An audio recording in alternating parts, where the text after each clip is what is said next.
This year, I'm reading every single work by William Shakespeare. Stick around to find out why you should too.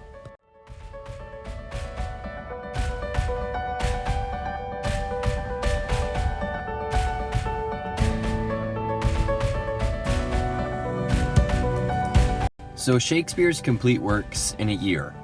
Why? Well, before we can get into that, let's talk about why now? Why this year? This challenge has been around for a while. As far as its online history, some light Google research led me to 2011 when the website shakespeareinayear.com posted a schedule with extra works and blogged about the process. Since then, various challenges have popped up, but the one that caught my eye is the Shakespeare 2020 project. I'm a dad now, get over it. I love this layout of this schedule. It balances comedies with histories, it gives readers major holidays off, and it's specific.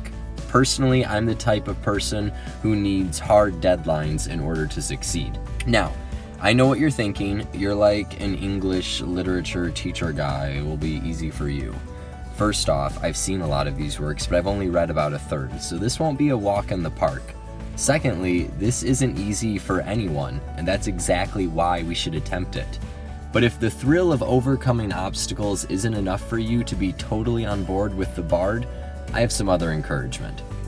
Reason number 1, compounding comprehension. What I mean by that is that every read makes you more prepared for the next one. Your mind gets accustomed to Shakespeare's language, so the challenge gets easier as you go. And tackling this project is going to level up your overall reading abilities as a whole, not just Shakespeare, but every work. And the schedule starts out with one of the most enjoyable and readable of all his plays, Twelfth Night, which is about this very time of the year right after Christmas. By the time you finish this one, you'll be more than prepared to dive into the rest. Reason 2, first reads are a necessary evil. This is sad, but true. To really understand a work, you almost always need to read it multiple times.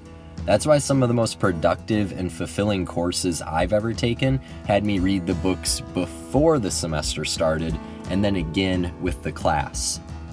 Take this story for instance. I've read a lot of Shakespeare, but the first time I read The Tempest, I finished it and knew nothing, other than that a lot of people went to sleep, and at some point a drunk guy went under a blanket with a fish monster. So don't worry if you walk away feeling confused.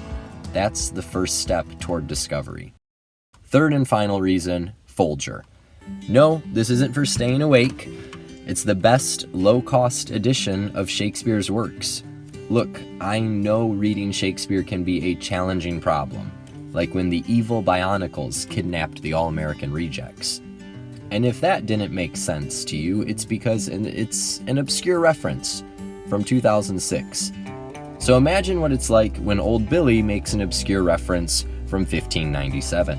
What I'm saying is give yourself every advantage. The Folger texts are affordable, full of helpful side notes, and look great on a bookshelf. There's a link below to purchase physical copies, as well as a link to Folger's free digitized editions. As his greatest literary rival and man whose portrait is titled "I Shouldn't Have Eaten That," Ben Jonson admitted Shakespeare was not for an age, but for all time. And now is the time to read his works. I mean, even if we fail in July, or even halfway through January, we're still going to have accomplished more than we would have otherwise. Happy New Year, everyone, and happy reading. So I just wanted to take a second and thank anyone who's been watching these videos over the past year or the year before that. If my equipment sounds a little bit different or my voice sounds a little bit different, it's because I'm on vacation and I'm recording on an iPad in a car since my child's asleep inside. Not my usual setup here. But thanks for sticking with me all this time and getting to the end of this video. And I really wanted to make one more video to try and encourage some people to read Shakespeare this year with me. I think it sounds like a great experience. But 2019 has been amazing. I've seen above 999% growth in every category on YouTube. So thank you for doing that. I would not be making these videos still if it wasn't for all the encouragement I've seen in the comments and just people watching and telling me that it's helped them out in some small way understand a text that maybe they didn't otherwise. This coming year, I've got some exciting things, not the least of which is finishing that Never Let Me Go series, which is taking longer than I thought. I'm also starting a Facebook page that I'll link to below, just a cool spot where I can post resources that maybe aren't video for people that are studying language, or where people can talk and let me know what other works they'd like to see videos of. So check that out if you're interested, and look for some more videos in the future. Let me know what you guys think I should do, and yeah, just again, thank you. It's been so fun getting into this this year, and I hope to bring you more in 2020. Stay safe. Best wishes. See you next year.